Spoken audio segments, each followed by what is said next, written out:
Danny Flexon for Seconds Out here with strength and conditioning coach Daryl Richards. Daryl, you are here at Shane McGuigan's gym doing S&C work with all his fighters amongst other people, other clients. Just want to ask you how that relationship first got started. Yeah, me and Shane used to work together at another gym in London. That's how we kind of formed a friendship. And then obviously when he came to start the gym, I came over to work for him. So yeah, probably about 5 or 6 years ago. How impressed were you by that level of faith that he showed in you to come and work with his fighters? Because by the time he moved to this gym, he had quite a talented stable. He did. It took him a while, to be fair. He used to do a lot of the S&C himself. He's actually a very, very good, very knowledgeable strength coach himself. So, and slowly but surely, you know, as he became more and more of a credible boxing coach, and with Frampton and like, I started to take over the strength and conditioning, which is kind of what my passion was anyway. So, yeah, but it took about a year or so of working with him. Tell us about the kind of specific strength and conditioning goals for boxers rather than for other sports people or other athletes. It really depends on who the boxer's working with. For me personally, we do like to work on strength and power, but also work on injury. Try to prevent injuries as best as we can. It's a hard sport. Things like shoulders, hips, and low back take a bit of a beating in a 12-week training camp. So a lot of it is injury prevention as well. Well, that's my take on things. Had you worked with a lot of boxers previous to linking up with Shane? Admittedly, no. I had strength and conditioning experience working rugby, but not so much in boxing. So it's 5 or 6 years. It's been kind of learning on the job and kind of progressing and adapting things as I go along and kind of gain more experience. But no prior experience in boxing. So with that in mind, did any of the strengths or weaknesses of the guys, either individually or as a group of boxers, surprise you? Was anything that you kind of stood out?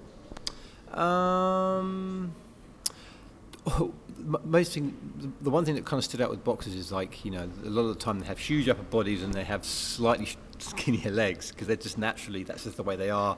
It comes intrinsic with their sport. But so the one thing I've worked a lot on is working on their strength of their legs, because obviously that's where their power comes from, and also it's where if they start to fatigue, it's their legs that get dead. So did a lot of strengthening work through the legs and through what we call the posterior chain, so low back, kind of hamstrings and glutes. So those are the things that I felt we really needed to work on with the guys. Who's the top performer S&C wise in this gym? But to be fair, Chris Smith really knows his way around the gym. He's very, very knowledgeable on strength and conditioning himself and could probably be a very good strength coach himself. When I train him, it's very much a two-way thing. Rather than me just telling him what to do, because he's very, very knowledgeable. So yeah, definitely Chris. And who looks forward to the S&C sessions the most, and who looks forward to them the least? I think they all they understand it's a means to an end, so they all give it their all. So I can't knock any of them for that. No, Chris I think definitely enjoys his training. Who enjoys? Chantel doesn't like the S&C too much, but she gives it 110%. As you see in the ring. What forms the core of your S&C strategy for this group of boxers? What are the kind of main elements of it? Circuits, weights. How is it balanced out? Well, over a training week, so I work with them twice a week. So it will be 2 strength sessions. One will be more upper body. One will be more lower body focus. Throughout the rest of the week, they'll do 2 circuits, and they'll also do like a steady state run in the week, and that kind of, it's basically over 2 sessions a day, of which one will always be boxing, sparring, or a technical session. The other one will always be weights or a circuit or maybe a long run. And how does the planning work between yourself and Shane? Is it quite collaborative? Is it him saying, I've got these goals for this specific fight? How do we adapt the S&C around that? How does that relationship work? Well, I think now, at this stage, Shane is pretty, he kind of lets, in terms of what I do with the guys, I know what they need, and obviously because we work together, over a training week, the things that we do have to collaborate on is, okay, when are they sparring? Because if they've got to do a heavy leg session, they're sparring in the afternoon, I may have to rein things in a little bit. At the end of the day, the most important thing is their boxing. So it's about me keeping them strong and keeping them fresh, so that they're able to box at the level that Shane wants them to. And just one kind of off left field question, if you like. You obviously spent some time working with David Haye when he was with Shane. Yes. Haye's known in boxing circles being somewhat of an innovator when it comes to training. A lot of things that boxers do as a matter of course now, he was one of the first people to do. Versa climber comes to mind, various other kind of strength and conditioning type things. What was your experience like of working with him, especially on the S&C side?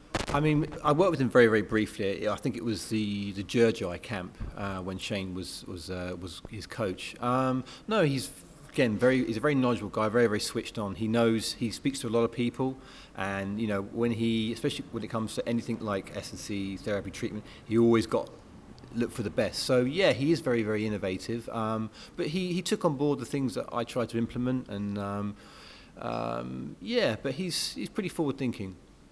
And are you very much part of the camp on fight nights as well, in the changing rooms around the corner and that kind of thing, or is it mainly just a gym-based role? How does that work? So fight night, obviously I'm not in the corner. That's Shane and Josh and Jimmy. But obviously I do come in the changing room, and I like to kind of give the lads a good luck and a congratulations after the wins and whatnot. But I don't hang around too much. I respect that. Those three guys are in the corner, so I kind of I'll come in, say my thing, and then I'll leave them to it because they get their heads right for the fight. And what forms the bulk of your own work and business when you're not in this gym? So I also work for another company called Workshop Gym. So it's personal training. So it's now kind of part-time personal training, part-time strength and conditioning with the guys here. Brilliant. Well, we wish you the best of luck with the fights on Saturday, and Josh, obviously, November the 3rd as well. Thank you very much. And thanks very much for giving us your time. No problems at all. Very insightful. Cheers.